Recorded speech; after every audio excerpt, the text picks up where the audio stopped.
gostaria de começar o sermão de hoje com uma pergunta. Como reagimos diante da palavra?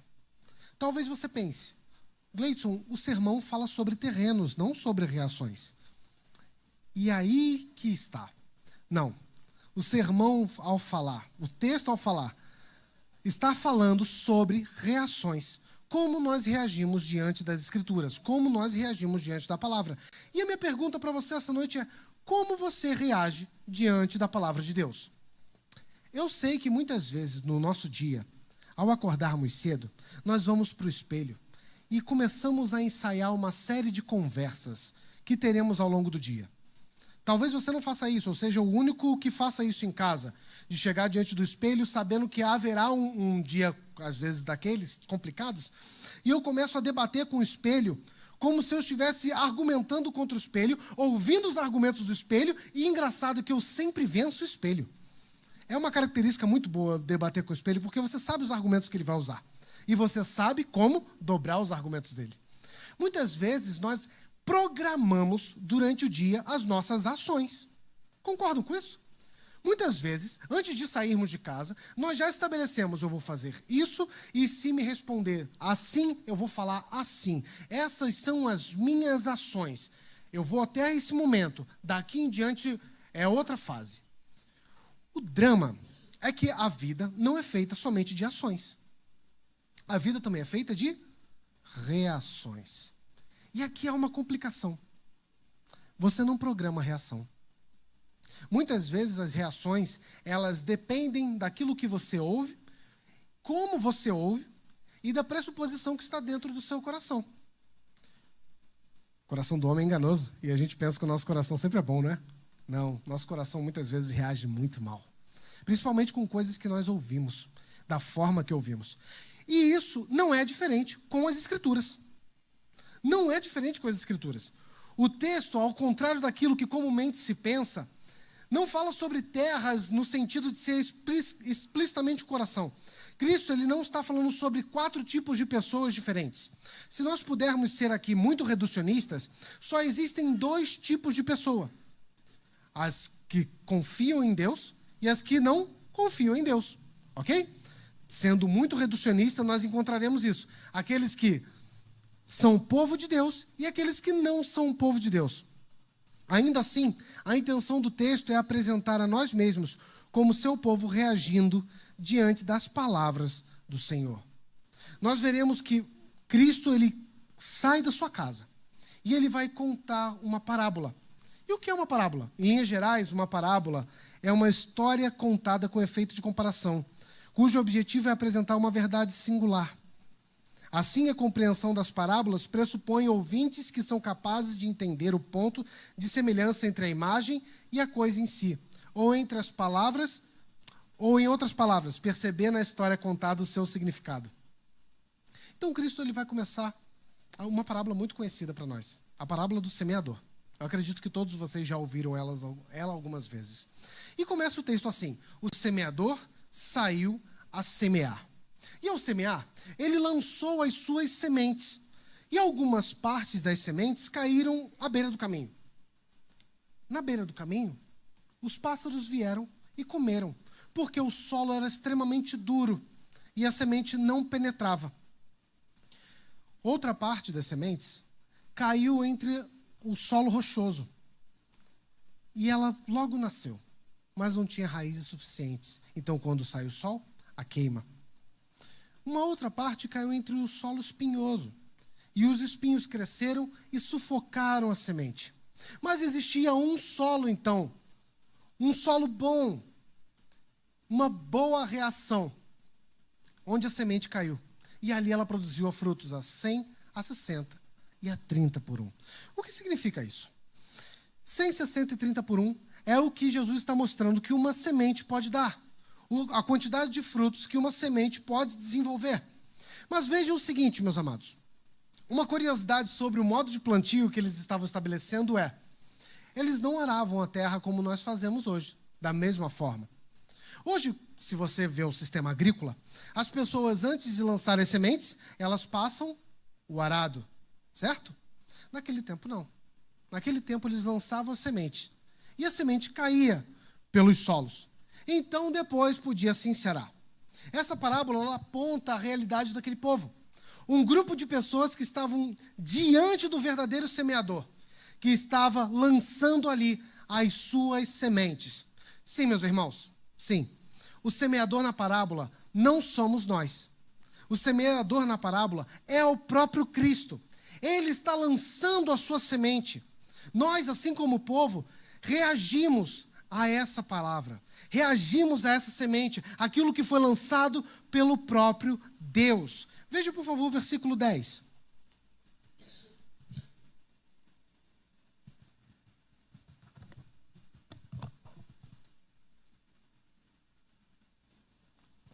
Então se aproximaram os discípulos e lhes perguntaram: por que lhes fala por parábolas? Quando nós vemos os discípulos perguntando a Cristo, nós percebemos que o versículo 9 foi respondido. O versículo 9 diz: quem tem ouvidos para ouvir, ouça. Aqueles que ouviram de fato a palavra de Deus foram até Cristo e foram inquirir a Cristo a respeito do porquê ele comentava com o povo em parábolas. E, obviamente, Cristo está ressaltando Salmo 78, versículo 2, que diz: abrirei em parábolas a minha boca, publicarei coisas ocultas desde a criação. O objetivo de Cristo aqui é falar em parábolas, porque o entendimento a respeito do reino dos céus não era dado a todos. Nós podemos continuar olhando o texto e vemos que ele diz no versículo 11: porque a vós outros é dado conhecer os mistérios do reino dos céus, mas àqueles não lhes é isso concedido. Assim, Cristo diz a eles que não fora a todos o entendimento dado para compreender os mistérios do reino. Não foram todos que receberam tal graça para que pudessem entender a verdade que está sendo exposta pelo próprio Deus. Aos discípulos isso era concedido, sim, mas não a todos os que estavam ali. Logo, o que vemos aqui é uma demonstração de que somente é possível compreender a mensagem do Evangelho caso Deus conceda ao homem essa percepção. Se Deus não atuar na mente do homem para que ele compreenda a pregação da palavra, ele continua ouvindo, sem produzir uma resposta positiva. Obviamente, o texto vai falar sobre duas perspectivas. Ele vai mostrar o lado soberano, o lado da soberania, onde o Senhor chama aqueles para ouvir a parábola, e ele também traz a questão da responsabilidade humana, a resposta, a reação à parábola. Mas, meus queridos, percebam o seguinte: Deus, sendo Senhor soberano, decide por sua vontade livre aqueles que terão os olhos abertos para compreender as verdades eternas do seu reino. Obviamente, sabemos que a responsabilidade humana caminha paralelamente nesse texto. Ainda assim, cada um de nós é responsável pela reação que temos à palavra. Eu e vocês não podemos vencer a perspectiva de Deus na eleição, ou na sua livre escolha, no seu livre desígnio. Quando Deus chama, Ele chama poderosamente, meus irmãos. Quando Deus chama, Ele chama e atrai com laços de amor tão profundos que a nossa resposta é: sim, Senhor, eu te amo, eu vou até o Senhor. Eu posso exemplificar isso aqui de uma forma muito clara. Você lembra do dia que o Senhor te salvou? Você consegue lembrar desse dia?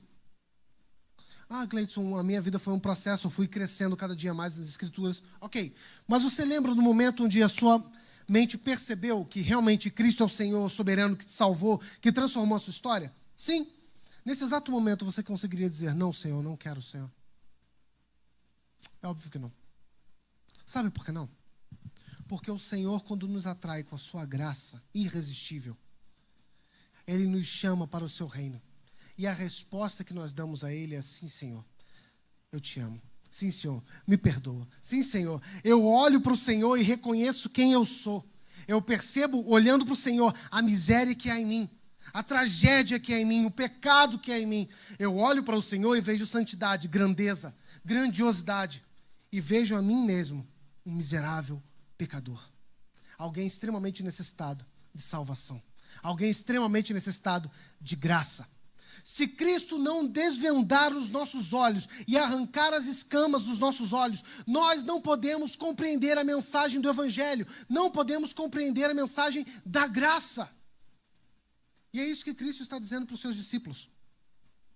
Vocês são felizes, porque a vocês foi dado compreender os mistérios do reino. A eles não. Por isso lhes falo por parábolas. O versículo 12 traz uma questão muito curiosa. Ele contraria uma perspectiva daquilo que geralmente nós entendemos. Estamos acostumados com a ideia de que se eu tenho e o outro não, o que eu preciso fazer? Dividir. Se eu tenho bastante e o outro tem pouco, eu preciso dividir. Olhamos para o texto de Atos dos Apóstolos e vemos que muitos irmãos da igreja primitiva vendiam as suas casas para suprir a necessidade de todos. Contudo, aqui pode causar certa estranheza, porque diz: o que tem, terá em abundância, e o que não tem, até o pouco que tem, lhe será tirado. Como pode ser isso? Nós precisamos lembrar que Levi, ou Mateus, está escrevendo essa passagem de uma forma que mostra o Messias, na perspectiva dos judeus, na pessoa de Cristo. Eles deveriam olhar para Jesus e perceber: este é o Messias veterotestamentário, este é o Messias que havia sido revelado. Eles tinham conhecimento do Antigo Testamento, logo deveriam perceber que aquele que lhes falava era o próprio Cristo. Entre mentes, o povo não percebe. E vemos o cumprimento do versículo que ele registra. O pouco de conhecimento que eles tinham do Antigo Testamento a respeito do Messias, até aquele pouco de conhecimento lhes era tomado. Até aquilo que eles tinham, pouco, era levado. Os outros que ouvem e percebiam os discípulos, o pouco que eles tinham era cada vez mais acrescentado. E eles eram cada vez mais abundantes na palavra do Senhor. Mas ao que tem se lhe dará e terá em abundância. Eles perceberam, porque o Senhor lhes abriu os olhos para perceber que ele era o Messias. Ali havia um cumprimento profético. Havia sim um cumprimento veterotestamentário que apontava: o Messias virá. E ele está na pessoa de Cristo. Aqueles que ouvem a palavra, mas a ignoram, ou aqueles que decididamente odeiam a Deus e não querem saber da graça, ao ouvirem a palavra, rejeitam inteiramente os caminhos do Senhor. Nós precisamos lembrar que rejeitar a palavra do Senhor é rejeitar o próprio Deus. Rejeitar a palavra de Cristo é rejeitar o próprio Cristo. Mas o que ama a palavra é aquele que é concedido compreender os mistérios do reino. E este, o que tem, lhe será acrescentado. O que Cristo fala sobre o conhecimento da sua própria revelação. Mas esse apontamento não é um fim em si mesmo. Porque Cristo não encerra aqui. Ele vai fazer um apontamento do Antigo Testamento. E vejam só. Particularmente, eu gosto muito de artes. Gosto muito de boa música. E quando eu digo boa música, não entendam, por favor, Ludmilla, Anitta. Entendam coisa boa de verdade, ok? Por favor. E como um apreciador de artes, eu acabo também gostando muito de ver artes pintadas. E aqui eu não me refiro, por exemplo, ao dadaísmo de Berlim ou ao abstracionismo, que na minha concepção muito mais parece uma confusão do próprio autor. A condição de confusão que o autor está. Então ele cria um quadro abstrato, sem sentido, sem pé nem cabeça. Ou o dadaísmo de Berlim, que, por exemplo, tomou um mictório e estabeleceu como arte. Isso não é arte. Desculpe, isso não é arte. Falando em arte, tem um autor que eu gosto muito, um pintor que eu gosto muito, Rembrandt. Certamente vocês já viram falar, se não viram, pesquisem depois. Ele é um holandês do século XVII. E ele tem uma pintura fascinante, Tempestade no Mar da Galileia. Meus queridos, Deus deu a esse homem uma habilidade extraordinária de colocar o que estava na sua mente numa tela e fazer algo extraordinário. Talvez a sua pergunta seja: Gleidson, o que isso tem a ver com o texto? A gente vai chegar lá, calma. Deus não me deu a mesma habilidade. Eu não sou um bom pintor. Talvez se eu entrasse num concurso com uma criança de 5 ou 6 anos de desenho, eu sairia envergonhado. Porque até os meus bonecos de palito são tortos. Mas, ainda assim, isso não quer dizer que a criatividade se esvai ou que a imaginação morreu. Não. Eu gostaria de falar para vocês agora sobre um dos quadros mais belos, não pintados, mas que eu imagino. Um dos quadros mais lindos do Antigo Testamento, que eu consigo formar na minha mente, mas por falta de habilidade não consigo colocar numa tela. Cristo está com os seus discípulos dizendo a eles: o que se cumpre nesse momento é a profecia de Isaías 6. Cristo está dizendo para eles: o que está acontecendo agora com esse povo é o que aconteceu antes, quando eu também os condenei. E agora nós precisamos fazer uma volta até Isaías 6. Lá em Isaías, do capítulo 1, 2, 3, 4, 5, Deus exorta várias vezes Israel ao arrependimento. Deus chama por diversas vezes Israel ao arrependimento. Israel ignora a voz do Senhor. Por diversas vezes, o Senhor chama os israelitas a que se arrependam dos seus pecados. A reação deles é rejeitar o Senhor. Então chegamos finalmente a Isaías 6. E esse é o quadro. Há um homem contemplando um alto e sublime trono. Nesse alto e sublime trono, alguém sentado, é o rei. As suas vestes enchem todo o templo. Havia fumaça. Havia muita fumaça. Em cima desse homem, serafins. Eles voavam com 2 asas cobrindo o rosto, 2 asas cobrindo os pés, e com 2 asas voavam. E eles voavam em cima desse Senhor, desse Rei grandioso, soberano, e diziam: Santo, Santo, Santo é o Senhor dos exércitos, toda a terra está cheia da sua glória. Meus irmãos, esse é o quadro mais belo que eu consigo olhar e enxergar no Antigo Testamento. Como eu gostaria de pintá-lo. Isaías está parado. Ele vê o Senhor em sua glória. E a sua reação é cair no chão, reconhecendo a sua miséria. Ele diz: ai de mim, que sou pecador. Ai de mim, que tenho lábios impuros e habito no meio de um povo de impuros lábios, e os meus olhos viram o rei. Então, um dos serafins, eles vão até o altar, pegam com uma tenaz, uma pedra, toca na boca de Isaías e o pecado dele está perdoado. O rei pergunta: a quem enviarei? A resposta é: eis-me aqui, envia-me a mim. Ao contemplar a glória do Senhor, ao contemplar o próprio Senhor de toda a história, o Deus que disse haja, e todas as coisas vieram a existir do nada. Estava sentado diante de Isaías, ele contempla aquela imagem, ele vê aquilo. E a pergunta daquele Senhor é: a quem eu enviarei? Ele diz: eis-me aqui, envia-me a mim. E então ele tinha uma mensagem a levar. E a mensagem é: diga ao povo, ouvi, ouvi, e não entendais. Vede, vede, mas não percebais. Torna insensível o coração deste povo.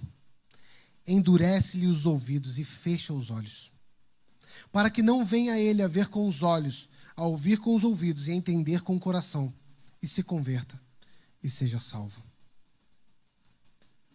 Aqui nós vemos que o próprio Mestre está demonstrando aos seus discípulos que ele mesmo a um chamou para compreenderem sua mensagem. Outros, entretanto, não perceberiam. A mensagem, sim, é dura. Mas ele estava ali pelos seus, e aqueles também o haviam rejeitado. Havia um Israel escolhido dentro do povo de Israel. Nem todo israelita foi chamado. A reação deles à pregação era uma rejeição completa, não somente à mensagem, mas ao mensageiro. É Cristo, então, que reprova o povo, no tempo de Isaías, e neste momento, como lemos em Mateus 13, ele repete a sua afirmação por conta dos pecados do seu povo. Mas o texto não para aí. E é um motivo de alegria, é um motivo de júbilo. Nós podemos ver isso no versículo 16, que diz assim: Bem-aventurado, porém, os vossos olhos, porque veem, e os vossos ouvidos, porque ouvem. Pois em verdade vos digo que muitos profetas e justos desejaram ver o que vedes, e não viram, e ouvir o que ouvis, e não ouviram. Esse é o motivo de júbilo. Eles são felizes. Aqueles que estavam com Cristo, aqueles que estavam com Jesus, ouvindo a sua mensagem, conseguiam compreender. Eles eram felizes, porque muitos dos profetas desejaram.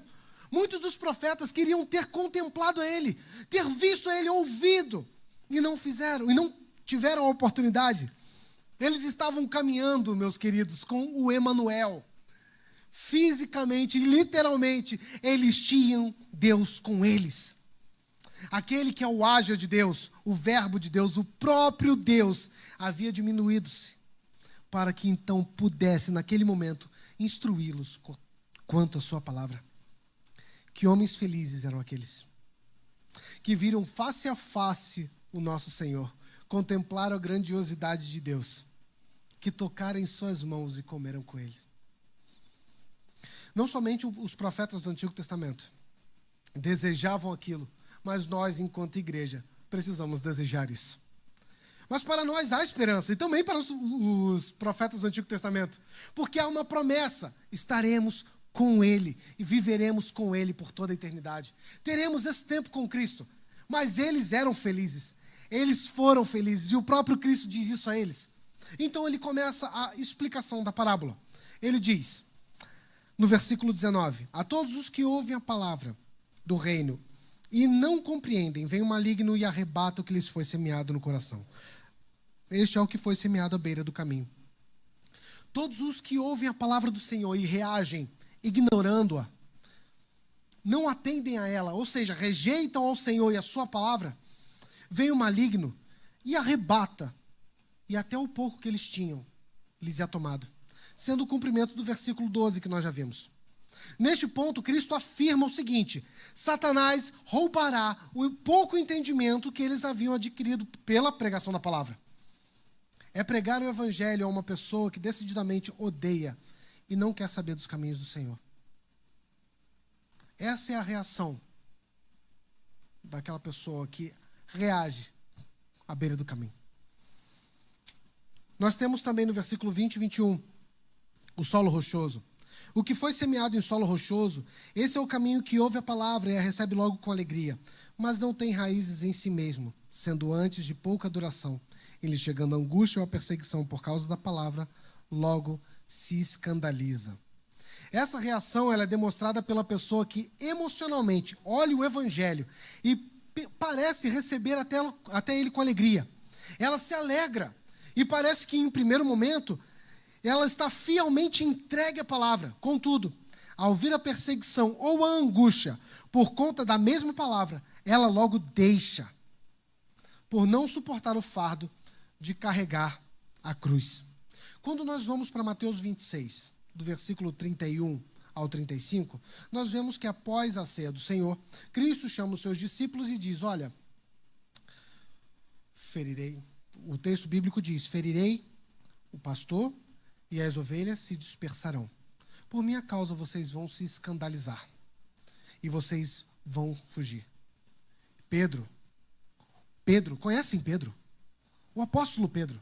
Aquele homem corajoso, valente, aquele homem que cheio de graça diante de Cristo disse, tu és o Cristo, o Filho do Deus vivo. Esse Pedro, ele chega para Cristo e diz, não, Senhor, o Senhor não vai ficar sozinho. Ainda que todos te neguem, ainda que todos te deixem, jamais te deixarei, jamais te negarei. Grande testemunho, concordam? Grande homem. Que homem valente, afirmando sua clareza bíblica e evangélica. O que acontece horas depois? Ele nega Cristo 3 vezes. Você consegue perceber isso? A reação de Pedro contraria a sua afirmação vibrante e cheia de destemor. Ele, embora pensando que nunca deixaria Jesus, no momento em que fora confrontado por conta da palavra, que era o próprio Cristo, o negou. Queridos, queridas, essa noite, não pense que somos diferentes de Pedro. Diversas vezes, ao ouvirmos a mensagem do Evangelho, principalmente quando somos confrontados em nossos pecados, parecemos reconhecer prontamente e com alegria o abandonamos. Recebemos a mensagem e dizemos a nós mesmos que não voltaremos àquilo. Porém, quando o mundo nos confronta com a convicção que havíamos dizer que afirmávamos, reagimos contrário à palavra. Muitas vezes reagimos contrário àquilo mesmo que dizemos que amamos nas Escrituras. Quando o Senhor nos confronta com os nossos pecados, nos alegramos com o confronto, nos alegramos porque precisávamos realmente ter o nosso pecado confrontado. Mas aquilo não foi real. Simplesmente foi embora. Essa é a reação do solo rochoso. Temos então o solo espinhoso no versículo 22. O que foi semeado entre os espinhos é o que ouve a palavra. Porém, os cuidados do mundo e a fascinação das riquezas sufocam a palavra e fica infrutífera. A reação da pessoa que responde a palavra como a semente que cai entre os espinhos é de ouvir a palavra. Mas a fascinação pelo mundo, pelos interesses dessa vida e as riquezas sufocam ela. Veja o seguinte, o texto não afirma que não devemos nos preocupar com as contas a pagar.